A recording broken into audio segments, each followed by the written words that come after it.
Episode 174, The Best Books for Your Wedding Business.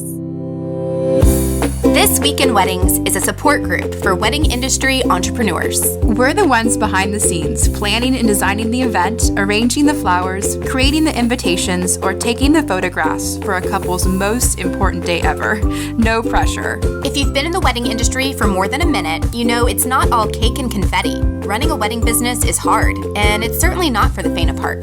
This Week in Weddings is where we catch up on this often crazy but amazing industry and share tips on how to be a better business owner, all while supporting each other along the way. You're listening to This Week in Weddings with Kimberly Rhodes and Annie Roach. Hi guys, I'm Kimberly Rhodes, owner of Hitched Events. And I'm Annie Roach, owner of 5x7 Designs. And we have a special guest. I'm so excited, Annie. We have a super fan. A super fan, an Uber fan. We're going to call Kwanya the Uber fan. An Uber fan. Not only is she a super fan, she's a past This Week in Weddings guest, but we are so excited to have her here, Kwanya Wooten of Howerton Wooten Events. Thanks for supporting us. It's my pleasure. Thank you. I think, Kwanya, I think you might be one of the OGs that has listened to every single episode. I have. And and it's funny because I listened to it before I even, I was telling people about it before I even met you, Annie, and before I even talked to Kimberly about the podcast. Yeah. And that I started listening. I'm like, oh, these are good. Oh, love it. Hey, real quick, because we always want people to support the podcast. If they're listeners and you're a listener and you're a supporter, tell us why you decided to be a super fan. Absolutely. So I will tell you that first and foremost, I had no idea that that there's even expenses tied to running a podcast. So when I heard that, and then it made sense to me because my husband and I are big supporters of public radio, and I would almost put you in the same category.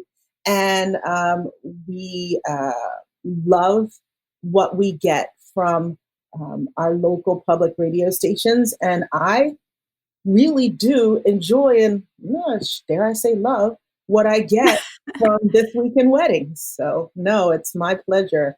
And I will tell you, every single podcast I listen to, not all of the podcasts do I feel as if they have something that I'm going to get from it or a topic that I would get from it. As, for example, listening to the podcast with the photographers in Manhattan who are best friends and run a business together.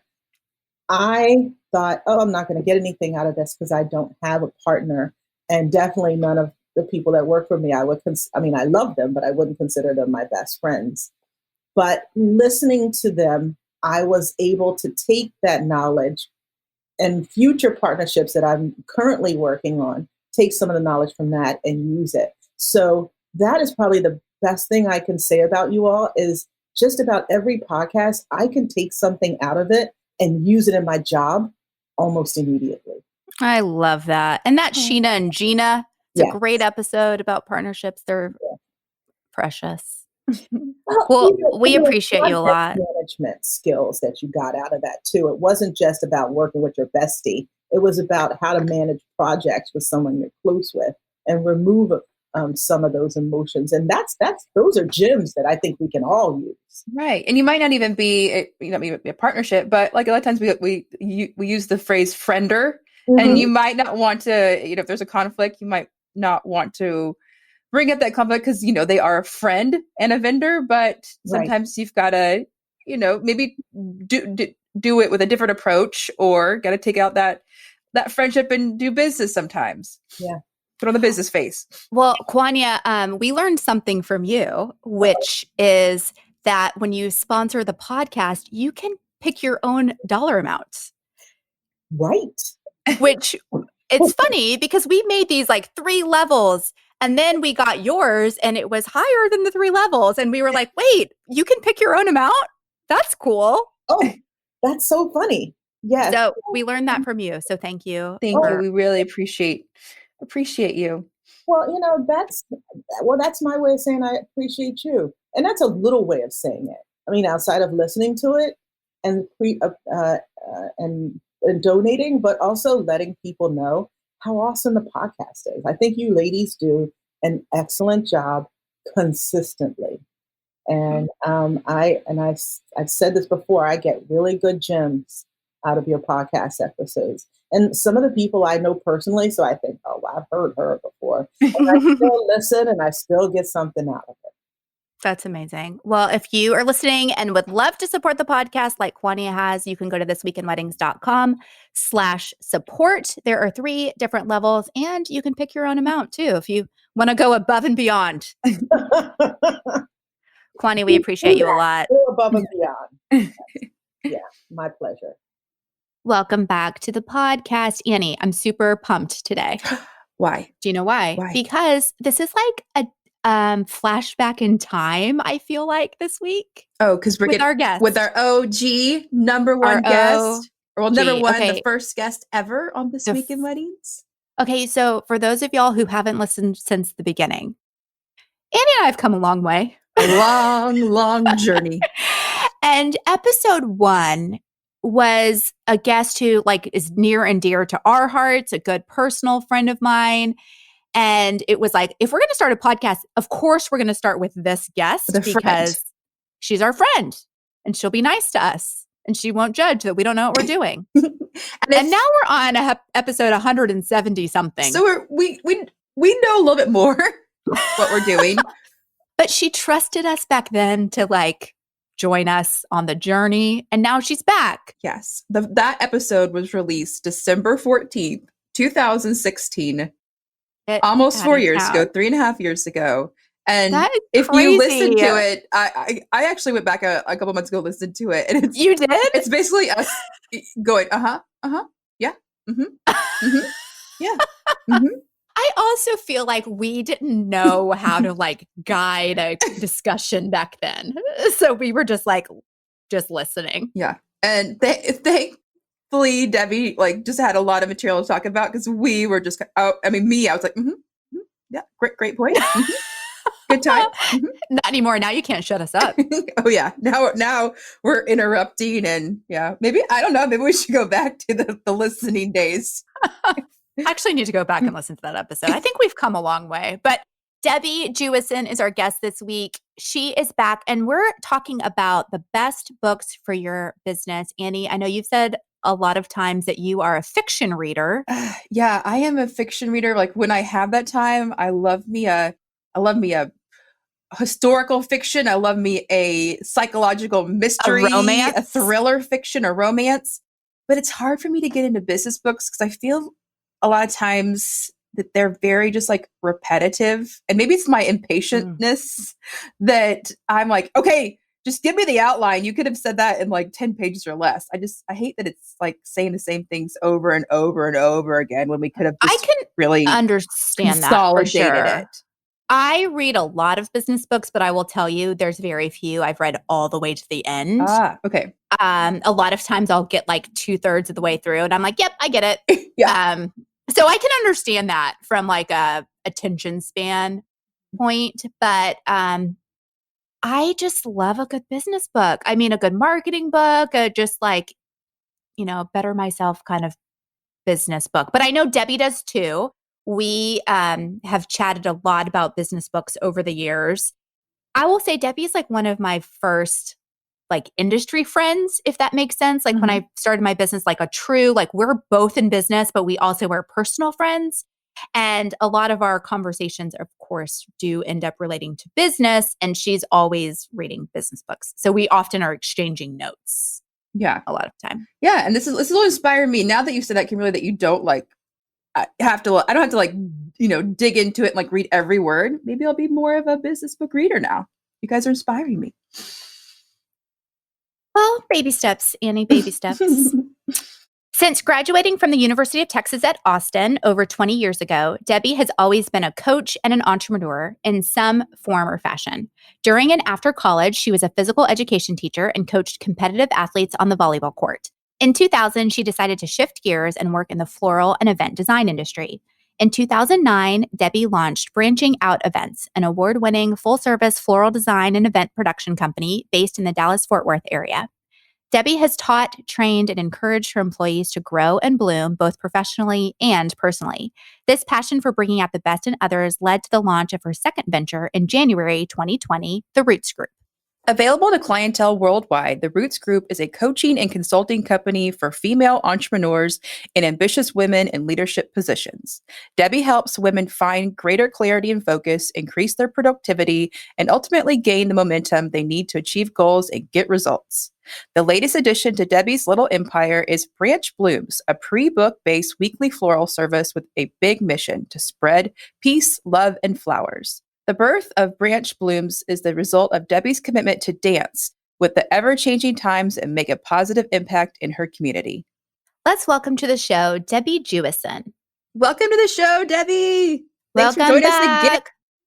Thanks, friends. I'm so excited to be here. I mean, podcast guest number 1. No one else can say that. We were joking, Debby, how I actually went back and listened to the episode a couple months ago, and it's basically just us going, yep. Like you had like all this amazing knowledge, and we just were like, yeah. Clearly, we didn't know how to podcast back then. We didn't know what we were doing. I gotta say, it's a huge honor to have been guest number 1, and it's an even bigger honor that you want me back. Yeah, because you've had some amazing guests, and I'm like, whoa, pressure is on. Girl, we're excited to have you talking about your favorite business books. I know that you're a huge business book person. Before we dive into that, tell us a little bit about your story. For your full life story, we're going to encourage people to go back to episode 1. You can also make fun of Annie and I in episode 1. Please do. But Debby, tell us more recently, what you've been doing in the wedding industry, and then you've kind of branched out. Branched out, get it, into some other things. So tell us about that as well. Okay, so yeah, lots of information in the first episode about my full backstory. What I've been doing.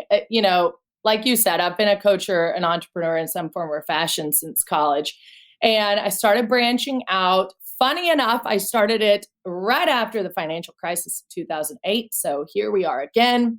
But I started it in 2009, January, in response to trying to help my family out after the crisis. Still here, branching out, still going strong. And it is a full service floral design and event production company in Dallas. I started feeling myself shifting about 7 years into the business and feeling more pulled to the more of a role of a teacher and a trainer for my employees. Still love the creative event design aspect, but I started feeling really pulled to helping my employees be the very best they could be. And it was when I created that shift that they started performing better. It was really remarkable. I started getting more buy-in, accountability. And Debby, you started working with a coach yourself too. Tell us when that happened, because I know for you, just on a personal level, I know that was super transformative for you and your business. Super transformative. So that was in 2015. I started working with a life coach, which I've said this before. I had heard that term before, and I thought it was for wealthy people who had money to burn. And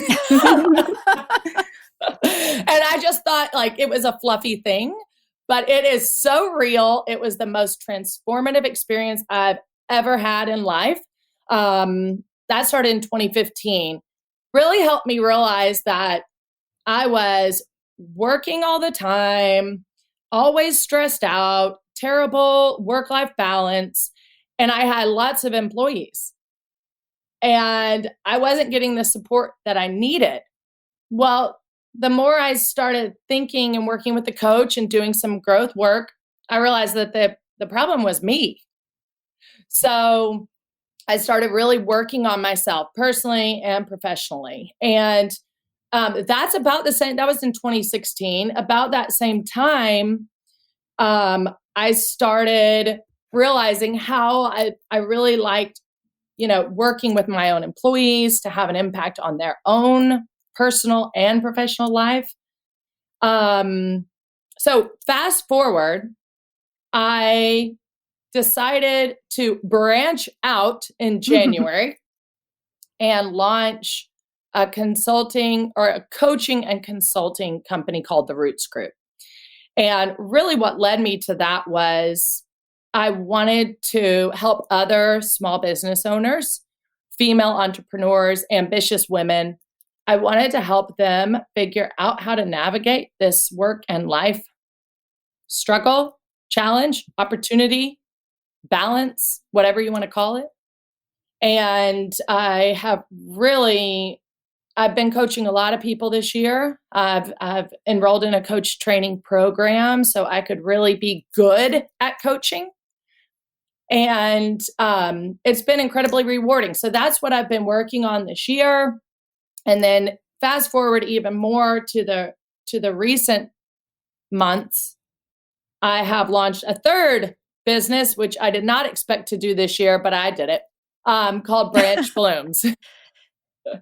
And Branch Blooms is what I like to call the little sister of branching out. So whereas branching out is full service, event-based, Branch Blooms is weekly floral service that is for your home. And that was a result of COVID, coronavirus, that change in business, I'm assuming. Yeah, absolutely. So when this all started in March, got together with my two main girls, Katie and Alexa, and just thought, I don't want to, respond immediately and change the whole scope of what branching out does. Let's just sort of ride this like a wave and see what happens, because we had very smooth, solid systems in place for branching out. So we rode that wave until the June weddings postponed. Yeah. When the June weddings postponed, I said, okay, we've done enough organizing. The candle holders are clean. We've done enough organizing at the That's studio. funny. I feel we have organized and reorganized and reorganized our office and reorganized our office. So you can come and eat a 5-course meal off our floors and our work counters. It is clean, labeled, and ready for the next big swing of weddings. So anyways, I said, it's getting real. So what are we going to do? And I had been watching a lot of my floral colleagues shift and pivot, which, by the way, I cannot stand those words now. Pivot, yeah. I'm done with those words. So that's why I say I'm dancing with the times, Nice. Okay, so Debbie, you have always loved business books. Yes. I know that for sure. And Annie, not so much. I'm a business book pessimist, Debbie. What?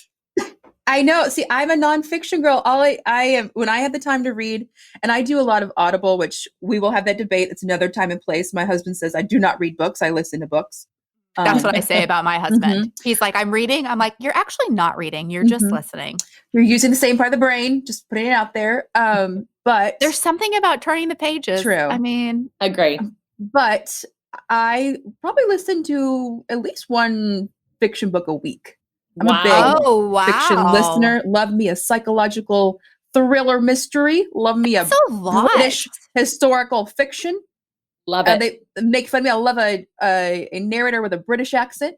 Oh, turns me on.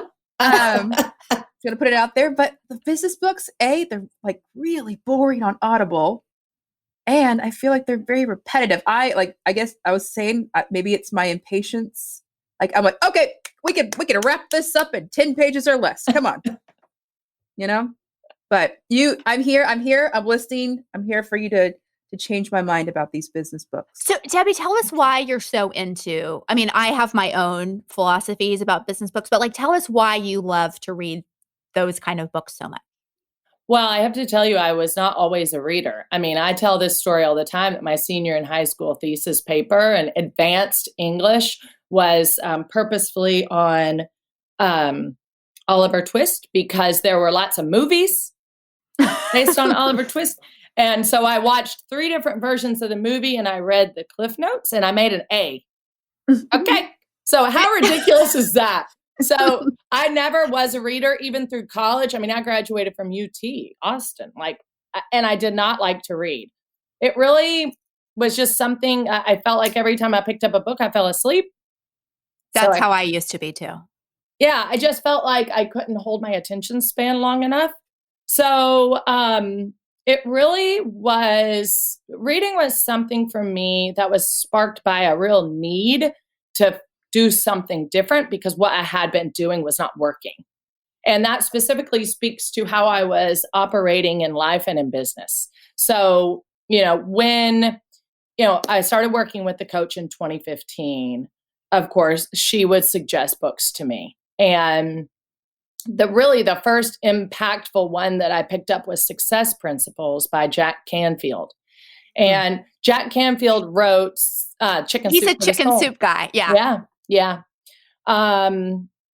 Just such an influential guy. And that book for me, it is one of my top, you told me 5, I think I chose 8, but it is one of my top favorite books. I've given it to all of my employees. What it did for me was help my mindset. And tell me what it's called again, Success Principles? Success Principles by Jack Canfield. So that one really was a great foundational book for establishing a solid, positive, optimistic mindset in general, in life in general. Lots of other tips in there. Also helped me really define what my purpose and my passion is in life. So that book was pretty incredible. After that, Success Principles took me only so far because then there was the other layer, which was me as a business owner. I needed more support. So I had a couple of girlfriends I was with, they're entrepreneurs. I was, doing the bitching and moaning about owning a business. I called it my little bitch of a business, which I read, I can say expletives on your podcast. So it's true. I will say that I called it my little bitch of a business. And both of them said, oh, you got to read this book. It'll really help you establish an operating system or some sort of, system for running your business. And I said, okay, whatever. I'm desperate because truly this was in 2016. I was ready to figure out how to call it quits. Like just be done. I couldn't keep going at the pace I was going.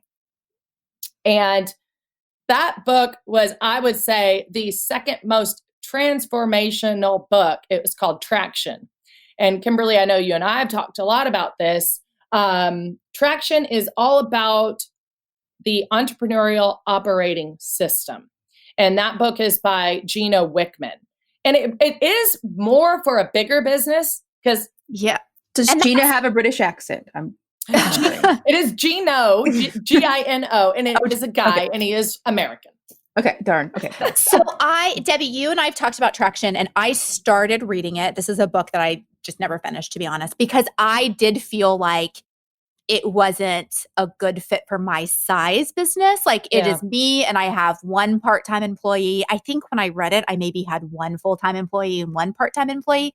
I feel like for someone like you that has a bigger staff and more full-time people who are salaried employees, it made more sense than it did for me personally. But maybe I'm wrong on that. But that's just how I felt. Like I was like, I don't feel like I'm big enough for this book. Yeah, you know what? I can understand where you're coming from because it is easier to relate to if you do have a staff, he has an accountability chart. And like, if you only have 2 people, well, where does the chart go? Right. You're getting employee of the month. You're getting employee of the month. Yeah. And you get employee of the month, and it's all the person. But here's the thing for me and why I felt I related to it, especially at that point in my career. I was very, very scattered. And like I said, I had lots of great employees, but I still felt like I wasn't getting any support. And I like to describe it as I was feeling lonely at the top. How many employees did you have at that time, Debbie? At that time, I had 6 employees and contract workers on the weekends. So anywhere between 6 and 20. Wow. I did not go to business school, As most people in this industry did not. Right. I had a hobby and I turned that into a business. And then, oh my God, that business became successful. Right. Mhm. And I was really common sense, grassroots, flying by the seat of my pants. Well, and you probably started your business because as a creative, like you wanted to do the creative thing in your business, not the business thing in your business. That's the reason why most of us in this industry start the business. And then you realize, well, damn, I got to pay taxes and I got to do bookkeeping and I got to manage a team, which is not as sexy as the creative part. Right. Well, the thing is too, is that going at the rate I was going, I did not have the capacity to sustain the rate at which I was working, mentally or physically at all. And so for me, I was ready to dive into the businessy books. I was ready to become a better business owner. I just didn't know how. So it was those two friends of mine who told me about Traction. It was the right book at the right time in my life. And when I dove into that, it was the beginning of what I call, I put myself through business school. And it was really, I saved a hell of a lot of money. Yeah. I know, Debbie, you've also read The E-Myth, and I think I might have told you about this book way long time ago. You read this prior to reading Traction. And I think for a smaller business, that's a good place to start. The E-Myth Revisited, it is very much about the operating system and what are the systems in your business and how can your business run without you, which I find is so difficult for those of us who are like service-based and it's like all about us and us working. So I know that's not on your list, the E-Myth.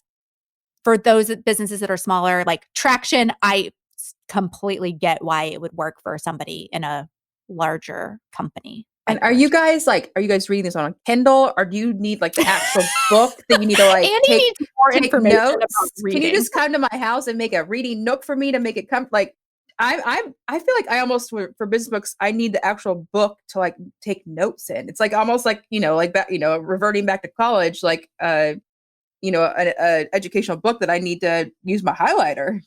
Oh, I do. I have so many pages dog-eared. Like a significant page is a little dog ear, but then a real significant page is like a big dog ear. You get a system for your book about systems. Yes. I like it. Yeah. I do both. I have I have some books that are hard copies, and then I have some that are Kindle versions. And I'm crazy. I'm about to like release my crazy. When I've read a book on the Kindle that I'm like, oh, this is really transformational, then I also will get the hard copy. So like E-Myth is one that I have for the hard copy. I have it on my Kindle and I have it on Audible. And I've listened to it on a road trip. I've read it. Actually, Carrie, who owns Melt Ice Creams, Debby. Oh, yeah. She's the one who told me this is like super random history. I met her at some kind of open house that you were hosting. Yes. Wait, like 2011 maybe. Yeah. And the first time I met her, she was in the wedding industry at the time. Now she owns an ice cream store. Yep. She told me about that book and she was like, I read it every year. And I'm like, really? That's crazy. And now I'm like, yep, I'm into it. And I read it in some way, shape, or form, either hard copy, Kindle, or I listen to it on audiobook on Audible once a year. Okay, I'm about to blow your mind. Okay, I'm ready. Lay it on me. So Carrie told you about that book when she was a wedding photographer. Yep. So, which relates to what you're saying, service-based business, smaller, E-Myth. Carrie told me about Traction. She's one of the two. Yeah. After she started the ice cream business. With a lot of staff and teams. And she's expanded to multiple locations now, too. Yes, she has. Oh my gosh, that's amazing. Okay, that's coming full circle. That's blowing my mind. Okay, so Traction, is this if you had to pick one book that's transformed your business the most, is it this one? I would say Traction would be my number one. Now it has a supplemental, I call it a sister book, called Get a Grip. Both are written by Gina Wickman, which in my notes I sent you, it says Gina. That's a typo. It's Gino, Gina. But anyways, Get a Grip is the sister book of Traction. And what I like about Get a Grip is it is a real life story of a real life company implementing Traction. I like that. So it's amazing. Now, Traction has implementers you can hire to help you implement Traction in your place of business. It is not cheap. But for a big, big business, it's worth the investment of that. I self-implemented. So I did a lot of online seminars. They have so much support online. So I self-implemented. I have another book on here, though, by an EOS traction implementer. Her name is Jill Young. And that book is called Earn It. And Tell us about Earn It. I feel like this is like a book report. Tell us about your book, Debbie. In 250 words or less. I know. So Jill Young is an EOS, Entrepreneurial Operating System Implementer for Traction. She is a whippersnapper. I love passionate people, like people who are really into what they do. She is very passionate about traction and helping people run their business more efficiently and effectively. She wrote a book called Earn It. It is a book for employees. And what I love about it is very simple, easy to read. Like it doesn't matter what level your employee is, they can read this book. She uses cartoons. I mean, it's very simple. In fact, I got one for every single one of my employees. I told them, read it over the weekend. We're having a book club next week. Oh, I love it. And we went over it, but it gets them to understand how the owner sees the business from the owner's perspective. Because employees typically are in it for themselves. Of course they are. They need a job. They want the money. But it gets them to understand how the owner sees the business and sees the employee's role in the business. And what you end up getting is their buy-in. They start looking at their performance differently, about how their performance impacts the business. And they start buying in, and owning their role is powerful. It was a really powerful book for my employees. That's interesting because I have never really thought about, I always think about a book for my own development. Like, how can I be better? How can I improve my business? I've never really thought about it of like, how can I get people on my team to also want to be better? I've never thought about it in that perspective. That's interesting. Well, Earn It, I would say, is an amazing, if I were any business owner out there, I would get that book. You can buy it on Amazon. I would get that book for my employees.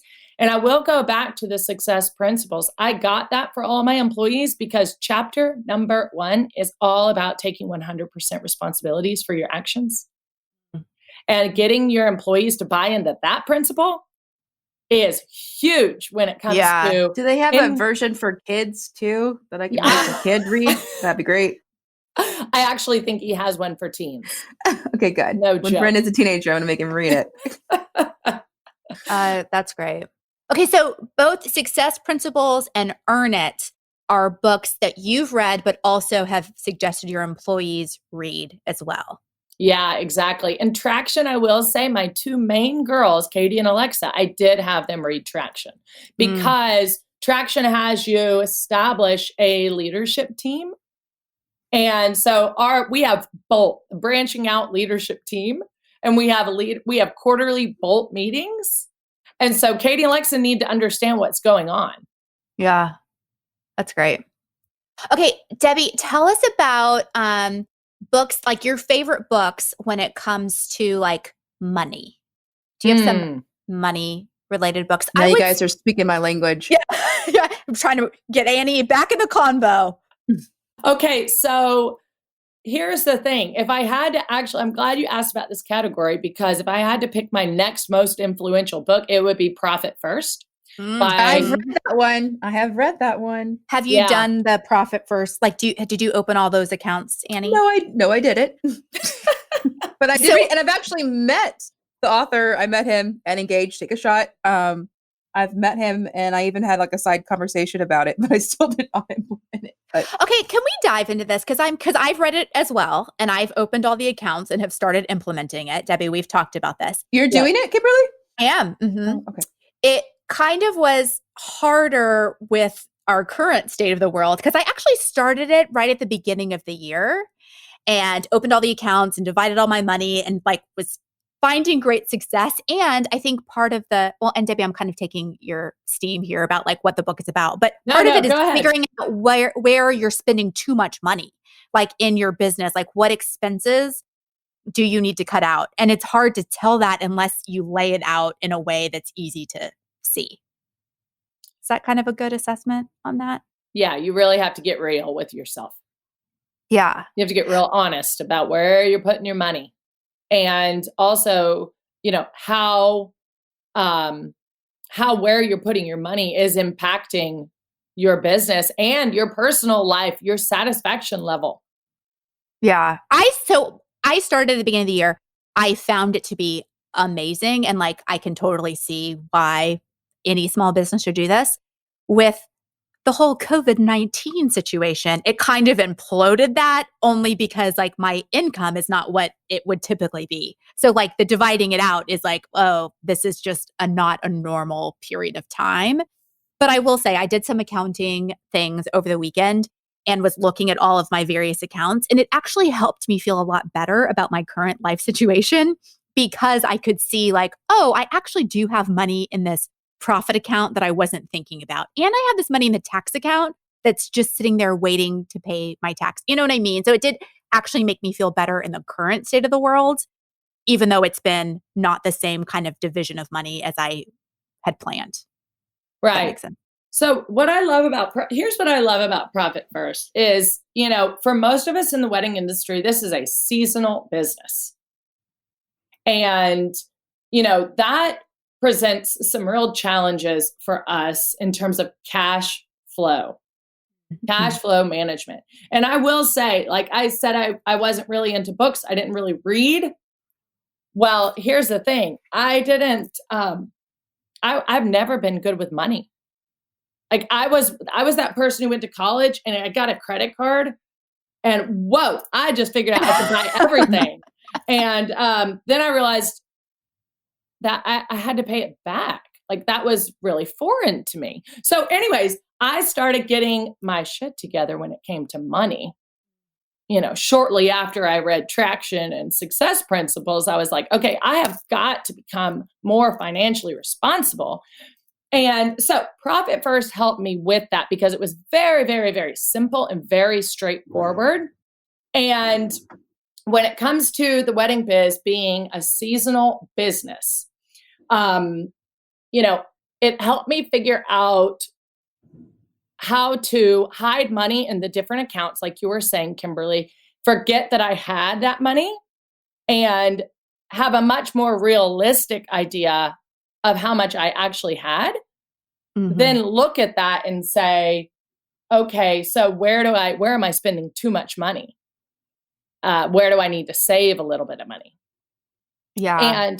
And I will say this, the whole premise is based on these target allocation percentages that you do all this analysis, which I'm real obsessed with doing spreadsheets and analysis, by the way. And you figure out how much you need to allocate into different areas of your business based on this sort of 12-month cycle that you look at previous to when you're sitting down analyzing.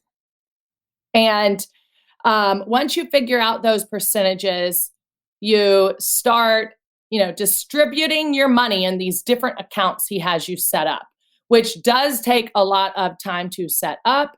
But then once you do it, you just start distributing these percentages. And next thing you know, you're like actually making money. And when you have to pay your bills, you actually have money to pay the bills. Yeah. And really like his concept is basically that as business owners who are not accountants, we generally, most people, even in your own personal finances, look at the amount in your checking account as like, this is the amount of money that I have. So if that makes sense. So you like look at that balance and are like, oh, I have X amount of dollars. So I'm going to go buy a new laptop or I'm going to go to Engage conference or whatever, just based on your account amount. And so his kind of premise, and Debbie, jump in and correct me if I'm wrong, but like it is basically, let's make our lives easier instead of pretending like we're always going to analyze a cash flow P&L statement. Let's just do what we naturally do, which is to look at your account and look at your account balance. And so then it's like, okay, if that's how we naturally do work, is looking at that account balance, let's divide out the money so that there's less in the account you look at every day. And it's distributed in different areas, if that makes sense. Absolutely. And it puts you in a much better state of mind. His whole thing was when you're in a better state of mind and you have a more positive outlook on your future, you're going to tend to make better decisions. Yeah. So, having that more realistic idea of how much money you have in those accounts puts you in a much better state of mind, much better attitude, and able to make better financial decisions. And I will tell you that when I started doing Profit First, I had about 20,000. I'll use some numbers so people can understand. I will speak specifics. I had like a $40,000 worth of debt to pay off. And I was about halfway there when I started Profit First. And that initial 20K had taken me about 2 years to pay down. Okay, 2 years. I started Profit First. I had the remaining 20K paid in 6 months. Oh, wow. 6 months. And I mean, I should be like advertising from Mike McAllowitz should give me some money for this. But here's the thing. I not only had that paid down, I actually was paying myself more than I'd ever paid myself before. Yeah. And we had the same revenue. Mm-hmm. Isn't that crazy? Just like being more aware and just making smarter decisions. Is that what you would say made the difference? Absolutely. And also I had cut down on all those expenses that he suggests, you really take a fine-tooth comb to your expenses. I did that. And, one thing you and I talked about, Kimberly, was like, it takes so much time to implement this. He tells you at the beginning of the book, it takes you about 6 months. It took me 6 months to implement. And I will say I didn't do the heavy analysis that you did. He basically walks you through like, here's how you analyze your business to figure out your percentages, or here are some percentages you can start with. And I honestly started with his, like, let me just start with his percentages and go from there and kind of see how that worked. And so I kind of did the easy way out in terms of the analysis and just tried to adjust to get to his like ideal percentages. So there is an easier way to do it, but it's probably not as effective. But it was effective for me in general, just as a place to start. Because I honestly before had a business checking account and a business savings account. And now I have, I don't know, is it 6 accounts that you divided into? But yeah. Well, here's the thing. You did it. And that's all that matters is that you did it. And here's the most significant account I created. I call it the OV sales tax account. And we at Branching Out, we manage vendors for clients like linens or lighting, but we don't have linens and lighting in-house. We don't own it. We just subcontract it, right? So we call those vendors outside vendors. They're outside of our outside house. Okay. So I have an account where I hide the money that clients give me for the deposit. I hide it in an account because it is not my money. It belongs to the lighting company. I cannot tell you how many colleagues and it's bitten them in the ass have used that to support their cash flow. Yeah. And it really has bit them in the ass. So, well, and even if you don't manage outside vendors, so to speak, for like the two of you that have actual product expenses, like a client is paying you, Debbie, and part of that money goes to pay for flowers. Mm-hmm. A client is paying you, Annie, and part of that is going to pay for the printing and the paper. And so separating that out so that you're not spending their money that's supposed to be spent on something else to just operate your expenses or pay your rent. I think to your point, Debbie, that's where people get screwed, like completely screwed themselves. I feel like that's when we see businesses who just shut their doors or like are asking and they don't pay their bills. They don't pay their bills, or they're asking clients to pay more in advance. It's like, that's because you are using money that's meant to pay for something else just to operate your business. Well, and if we could relate that to the current circumstances of the world, typically what we do is 50% upfront, 50% in the end. And what you're talking about is that final payment for us, that covers the cost of goods sold. That covers the goods that it takes, the labor and the goods flowers, the vases to produce that wedding, right? Well, in the current state of our world, what's happening is if We're people not are going getting to that for a That's long right. time. Well, or what's happening with a lot of branching out clients is they're saying, you know what, just go ahead and use whatever I've given you. We're just going to have a real small ceremony. So guess So what? there is no second payment. That's correct. So what I'm doing is I'm shifting with the times, or I'm dancing with the times. We're not going to say pivot. We're not going to say pivot. No, not saying it. So what I'm doing is now I've just adjusted. Even if they give me for 50% up front, I hide 25% of it. I forget that I have it. I get very like as I've talked on here before, is I'm very money motivated. I get I keep saying turned on. What's going on? Maybe I don't know what's going on with me today. But I get turned on by a certain number in my bank account. I have like before I had like what Kimberly was saying before. I have a business, checking, and I have business savings, and then I also have a tax account too. So I have 3 accounts really, and I get I love seeing that business checking, that number going over a certain number. It really excites me. And I guess the thing that scared me in the profit first is dividing that in smaller numbers. I was like, that scared me. But Annie, but it's the same. It's all the same number. But I love seeing that big number. But that big number could just be a different account. It's not the same account that your expenses are paid out of. Mm-hmm. Yeah. You could start getting turned on by your account that's your profit account, that, or your employee draw that big account. A very maybe 20% is profit. That big number. That's not my money, Right. So it's I think it's kind of a mindset change. Right. Of the number that should turn you on is the money that's going in your pocket, right? Not the money that's just in an account that also is going to pay your employee and pay for your rent. And that number really shouldn't turn you on at all, to be honest. That should make me cry. And that's why Mike Michalowicz named the book Profit First. Mm-hmm. Because when you pay yourself profit first, when you prioritize yourself, and this is really with anything in life, you actually are going to do a better job serving others if you can prioritize yourself first. Mm-hmm. So prioritize yourself, give yourself a little bit, even if it's 1%. Give yourself something you're working your tail off.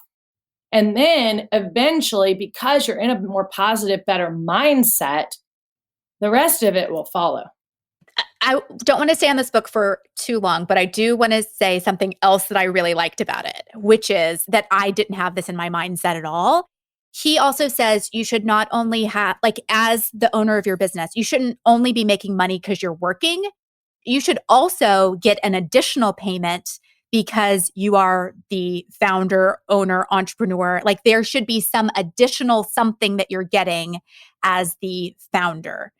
Kind of like if you had a bigger company that was publicly traded, you would get a dividend every quarter or whatever that might be. And he kind of implements that as well. You shouldn't just get money because you're working. You should also get the perks of sacrificing to be the entrepreneur. Oh, it's all about rewarding yourself. So I have a great example of what I did with that money.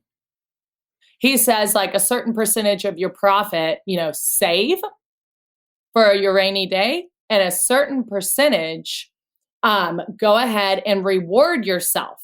And on my Roots Group website, on the About page, there's a picture of me in front of my house with my dog, and I'm wearing this really great jacket that I got. It's camo, navy with greens, a flower print. It's got this navy blue fur collar. Well, I want you to know that is the first special thing I bought myself in my Profit First reward. I actually know that jacket. It's real cute. And when I wear it, I remember I committed to strengthening myself and my financial savvy. I committed to it. And that's my reward. And it does really remind me I worked hard and I deserve it. Yeah. I've got that. I've got my it's too much information. My tummy tuck. Nice. Whatever it takes. Amazing. Okay. We've obviously talked about money a lot. Tell us about some of your like best books for creatives and like just supporting the artist that so many of us are.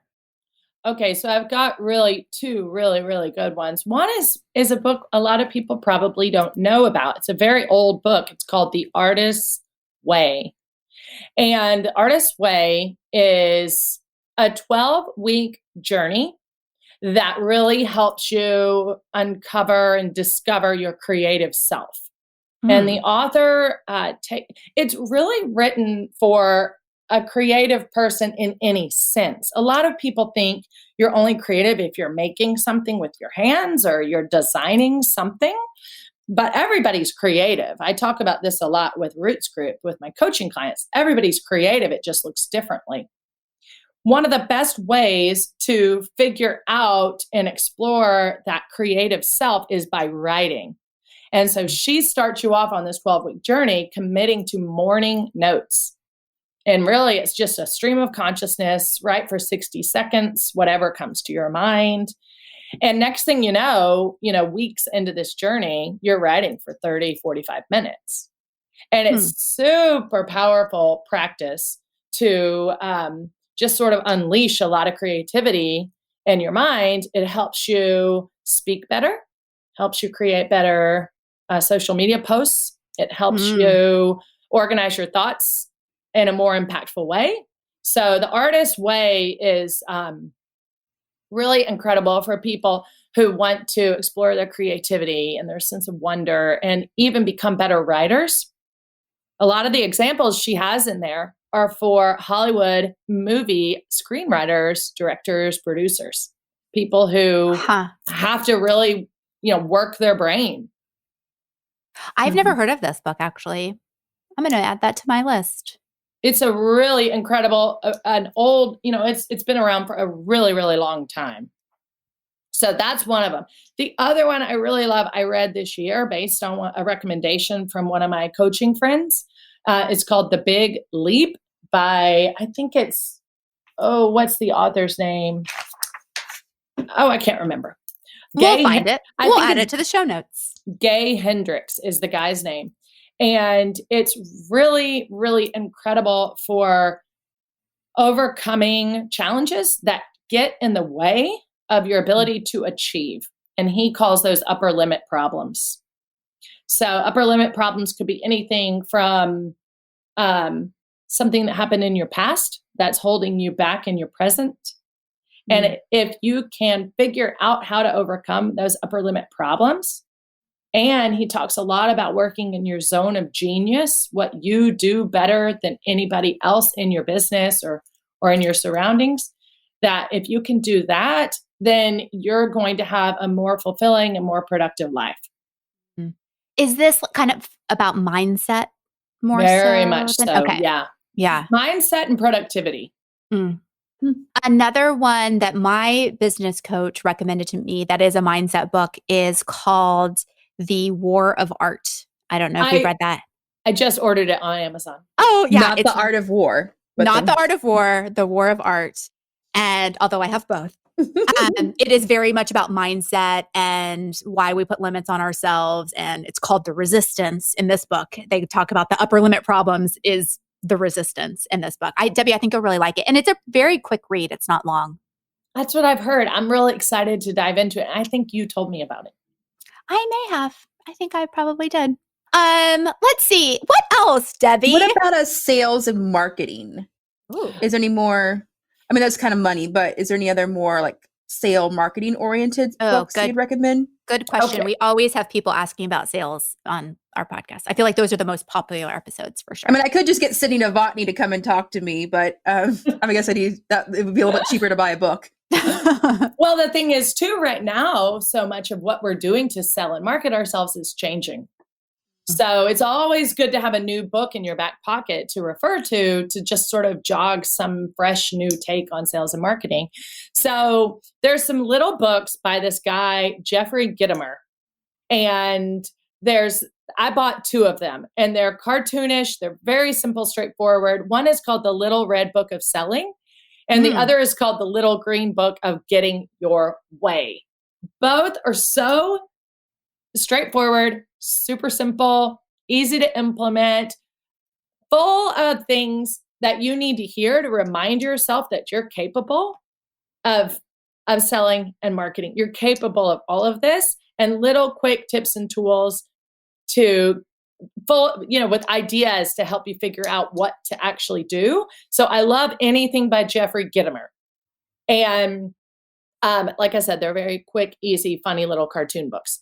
Another one that I just started reading, and I'm about halfway through, is called The One-Page Marketing Plan by Alan Dibb. That book is amazing. I love simplicity. Oh, really? Yeah, it's amazing. If it's simple, a one-page book. Can I hand? No, it's not a one-page book. Not a one-page book, but it is. He creates like this one-page marketing plan, and what he is very honest about from the beginning is like, listen, I read all the books. I've read all the books. I know all the fancy words, all the fancy catchphrases, and I boiled it down into what matters most and what's essential, which is huge when you're running a business. You don't have time to be thinking about all the options. You have to boil it down to what matters most, what's essential. And he puts together this really simple marketing plan that's one page, and it starts in 3 phases. It's like, what do you do before you have the customer? What do you do once you've got their attention? And then what do you do after they've become a customer? And it's very, very simple. And I would highly recommend it to anybody who is overwhelmed by the idea of putting together a marketing plan. And the reason I got it was because Branch Blooms is very different from branching out. Yeah. It's a very different business. Interesting. I am targeting kind of a similar client, but with a totally different product. Mm-hmm. So I needed a fresh take, and I was getting really overwhelmed. Yeah. With the marketing. I know we're not saying the word pivot, but I feel like for so many businesses right now, including my own, like I am starting a new branch too of my business, and it's like, it's not necessarily the same target audience or like not the same thing I built 9 years ago. I think this is the time to be reading a marketing book or a sales book for sure. Right. And he talks about your target client, your unique selling proposition, your elevator speech. And he tells you, I got these phrases from other people. And he gives them credit. But he's like, no, I'm going to take the best of what I've learned and put it in this one page. And it is really, really useful stuff. Very quick and easy to read. The other one that I started reading, again, I'm probably about a quarter of the way through, is called Contagious by Jonah Berger. And again, I needed some fresh take on marketing when I started Branch Blooms. I was trying to think of how can I make Branch Blooms unique, because so many other people were starting weekly floral services, subscriptions, that sort of thing. And I thought, what is going to be unique about Branch Blooms? I don't want to do it unless there's some unique factor, because what's the point? I'll just focus on branching out. So Contagious is all about how something goes viral. I mean, how relatable is that right now? That's Contagious, not Contagion, the movie with Gwyneth Paltrow. Do not watch that, or you will go down a rabbit hole of doom. So Contagious. So it's all about how an idea, a product, a message, or a video, how things go viral.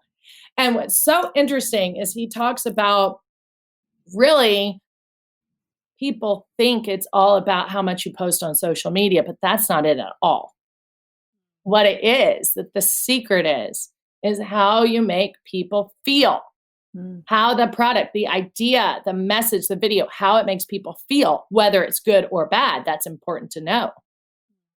And so in thinking about that and in reading this book, I had a huge aha moment with Branch Blooms, like huge, and realized what we need to do to get people connected to Branch Blooms and the brand and want to buy and continue buying from us is create something that evokes a strong positive emotion in people. And that is our little happy.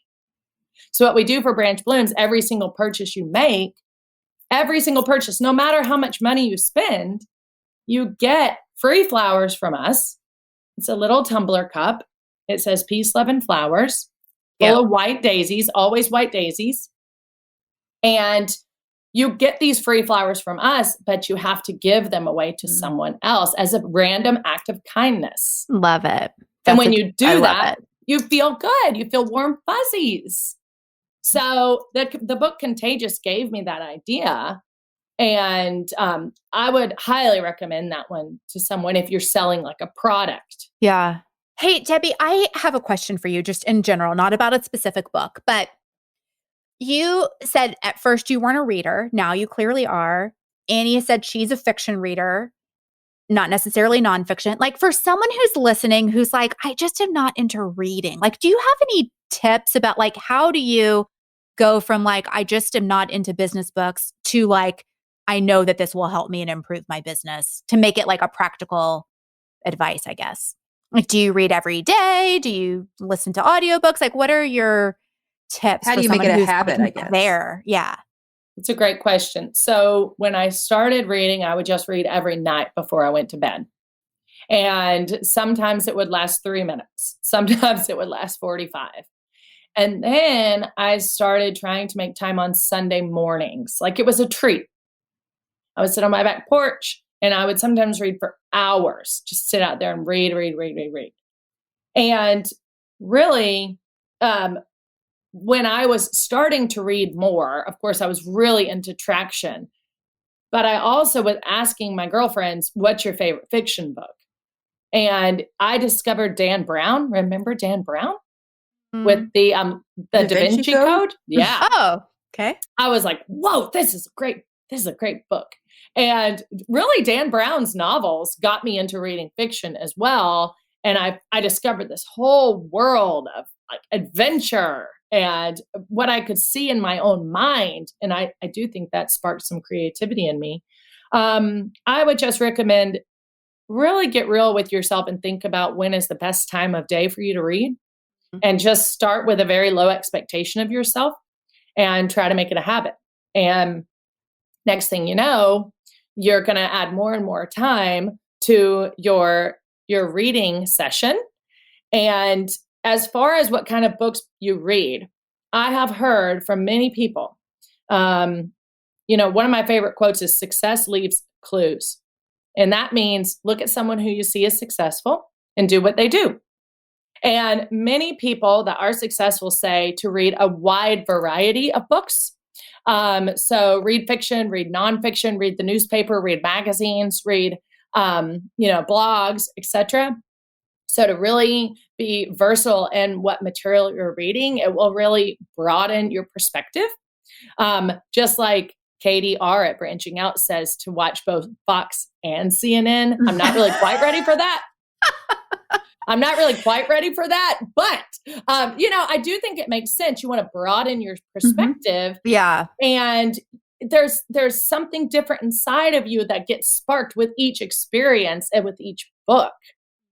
So it's fun to explore and to kind of play around with different subjects and topics that you're reading about. So speaking of CNN and Fox News, now like all of these interviews with people are not in the studio. They're like at their homes, like these Zoom interviews on like television. I just recently said to my husband, like, it's so interesting because everyone I feel like that's interviewed is sitting behind a bookcase full of books, like every single person. And I don't have that many books. And I said to my husband, like, I just don't understand how all these people have so many books. And his reaction, legitimately, was like, smart people read a lot of books. Business owners, CEOs, like these people who are experts read a lot of books. And I was like, oh man, I guess I need to read more books. Yeah. But I think there is something to be said for, I don't know, I guess like the CEOs that I look up to for like large businesses would say they have a daily reading habit. Yeah. In addition to a daily exercise habit, in addition to a daily meditation habit, like there are some consistencies, I feel like. Well, one of the I listened to a masterclass, that app Oh, yeah. called Masterclass. I got that for myself when this whole coronavirus started. Me and too. I got it too. Oh, so good. I watched the one with Bob Iger, who was the CEO at Disney for years and years, especially during some big mergers and acquisitions.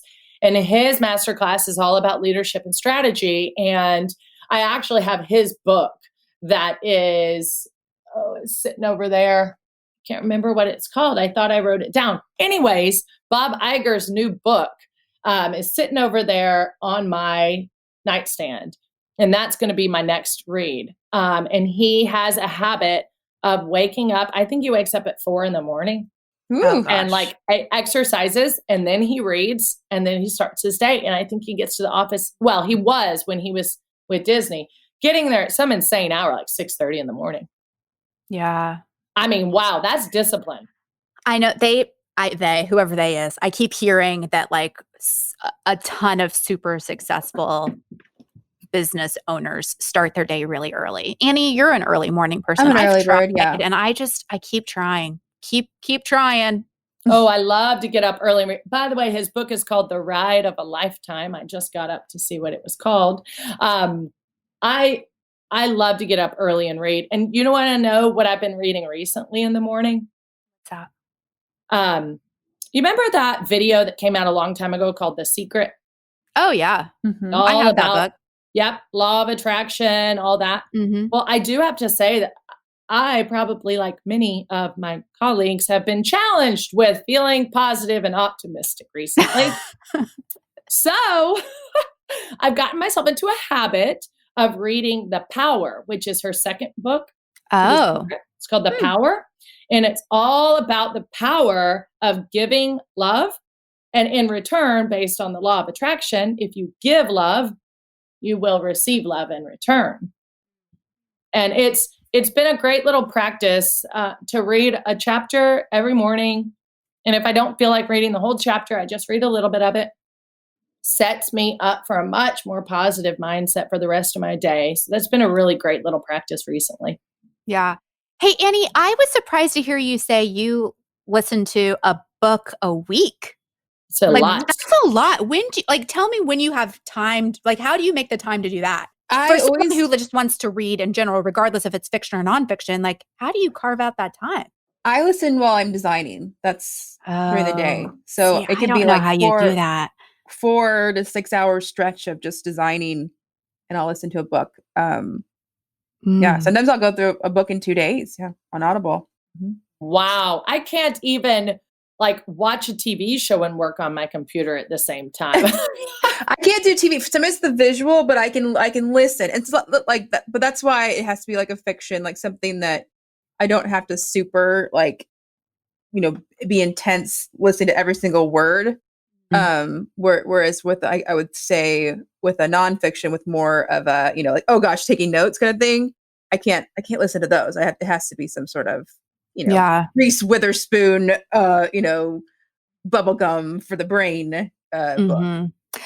I have heard, I don't know where, but I know it's true, that you sleep better at night if you're not watching TV or looking at your phone or whatever, right before you go to bed, to shut that stuff off, like the blue light or whatever. So I have tried to do that by reading instead of, normally I would just watch TV until I'm ready to go to bed, and then I would go to bed immediately. But now I try to turn the TV off, read a little bit. And sometimes, like Debbie, you're saying, sometimes I might not get through a chapter and I'm falling asleep. And sometimes I'll end up reading for 45 minutes. What are you reading right now, Kimberly Rhodes?